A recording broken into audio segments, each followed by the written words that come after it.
Narito ang iyong pang-araw-araw na horoscope para sa Leo para sa araw ng March 5, 2026. Sa pagdating ng maliwanag na umagang ito ng March 5, ang iyong aura ay nagtataglay ng isang pambihirang ningning na tila ba ang sikat ng araw ay nananahan sa iyong mismong kalooban upang bigyan ka ng lakas. Mararamdaman mo ang isang matinding udyok na ipakita ang iyong mga talento sa harap ng maraming tao dahil ang mga planeta ay nagbibigay sa iyo ng karagdagang kumpiyansa na hindi mo madalas maramdaman sa mga nakaraang araw. Gamitin ang biyayang ito upang simulan ang iyong mga gawain ng may mataas na antas ng positibong pananaw at huwag kang matakot na maging sentro ng atensyon dahil ang iyong natural na karisma ay sadyang nakakahumaling sa lahat ng makakakita sa iyo ngayong araw.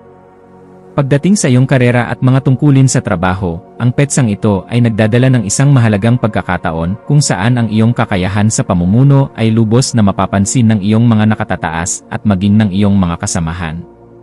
Ang iyong boses ay magiging instrumento ng inspirasyon sa bawat pagpupulong na iyong dadaluhan, kaya naman ang iyong mga mungkahi ay magkakaroon ng malaking timbang at respeto mula sa iyong mga katrabaho sa bawat sandali ng inyong paggawa.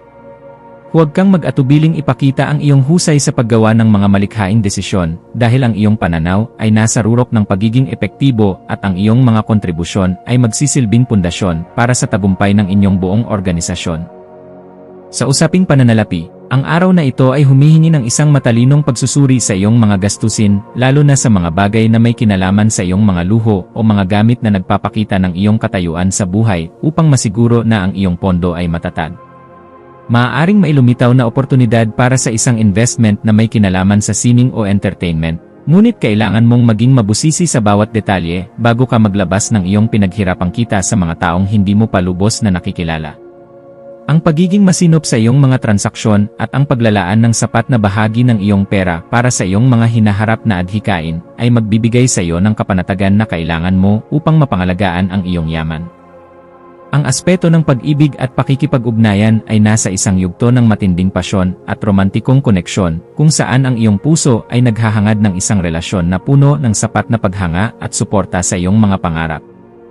Ang pagpapakita ng iyong pagmamahal sa pamamagitan ng pagbibigay ng mga sorpresang regalo o ang paglalaan ng oras para sa isang espesyal na dinner ay lalong magpapatatag sa inyong ugnayan sa bawat sandali ng inyong pagsasama ngayong araw.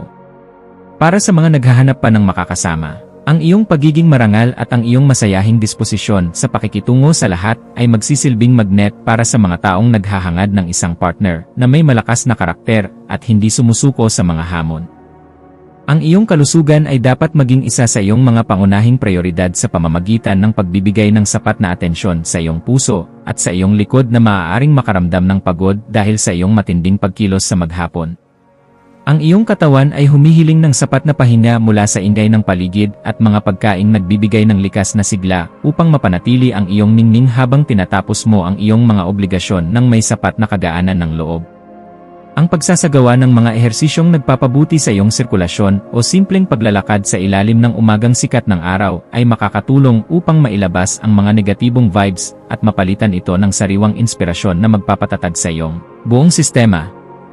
Sa iyong pakikipagkapwa-tao, ang iyong papel bilang isang matapang na leader at mapagkalingang kaibigan ay magiging sentro ng atensyon, lalo na sa mga taong nangangailangan ng iyong lakas ng loob upang makita ang ganda ng kinabukasan sa kabila ng paghihirap. May isang tao na maaaring lumapit sa iyo upang humingi ng tulong tungkol sa kung paano magkakaroon ng mas malawak na tiwala sa sarili, at ang iyong mga salita ay magsisilbing gabay na magbibigay sa kanila ng bagong direksyon at sigla. Maging mapagmasid sa bawat pakikipag-usap dahil ang bawat impormasyon na iyong ibabahagi ay nagtataglay ng kapangyarihan na makapagpabago ng buhay ng iba nang may sapat na respeto sa kanilang sariling kakayahan at kalayaan sa bawat kilos.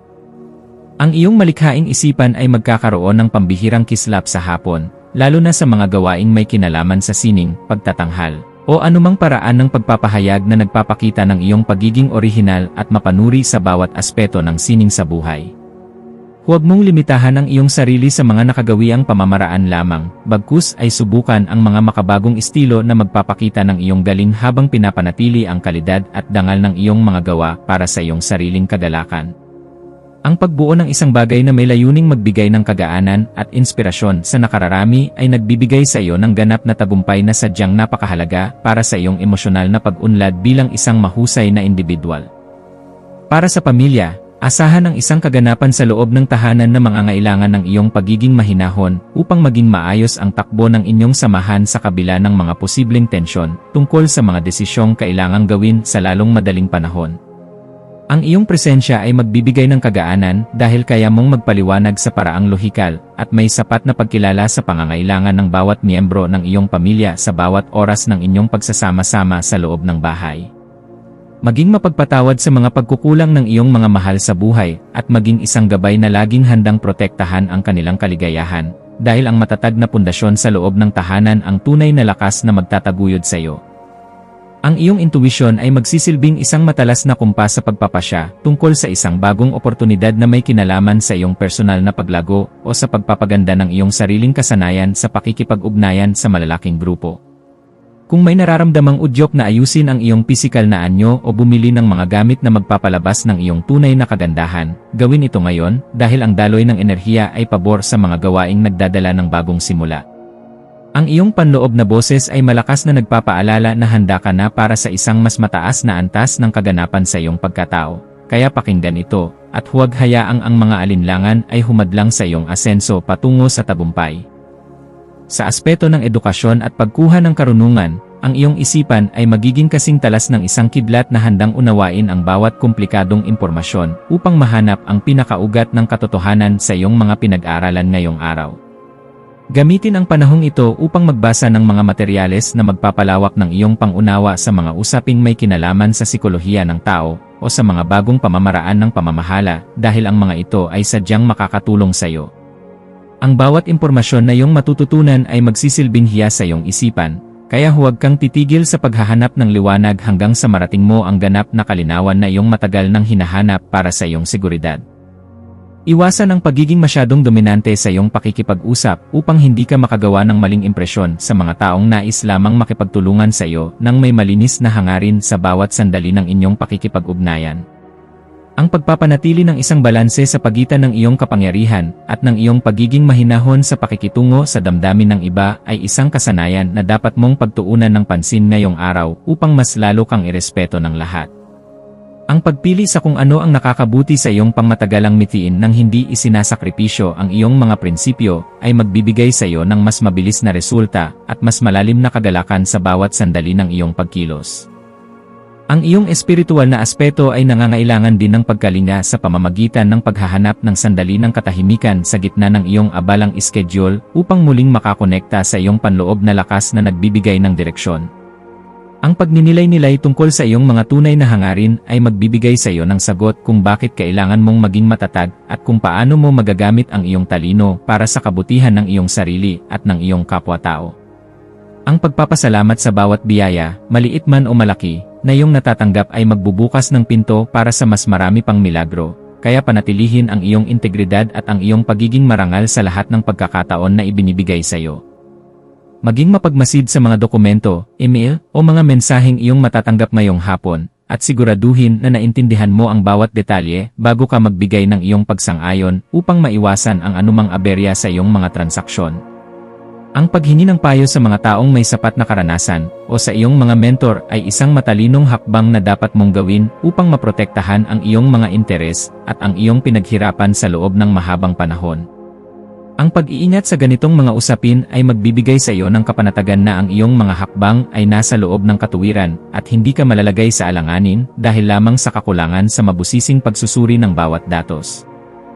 Sa pagdating ng gabi, maglaan ng oras upang ayusin ang iyong kapaligiran at ang iyong isip sa pamamagitan ng paggawa ng mga bagay na nagpapakalma sa iyong sistema gaya ng panonood ng pelikula o pakikipag-chat sa mga kaibigan.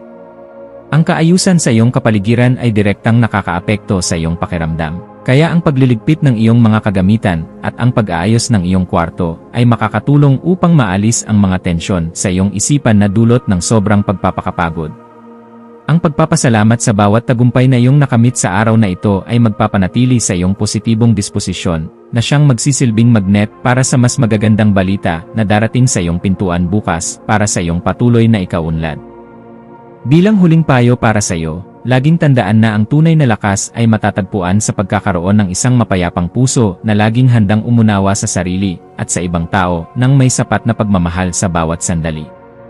Manatiling nakatutok sa iyong sariling landas habang nagpapakita ng malasakit sa mga taong nasa paligid mo, dahil ang kaganapan ng iyong pagkatao ay matatagpuan sa pagbabahagi ng iyong liwanag ng may dangal sa lahat ng pagkakataon. Hayaang ang liwanag ng karunungan ang maging gabay mo sa pagtahak sa daan ng iyong mga adhikain, at maniwala ka na sa bawat pagsusumikap mo na magpakita ng kabutihan, mayroong magandang bukas na naghihintay para sa iyo sa bawat sandali. Ang iyong mga maswerteng numero para sa araw na ito ay 1, 5,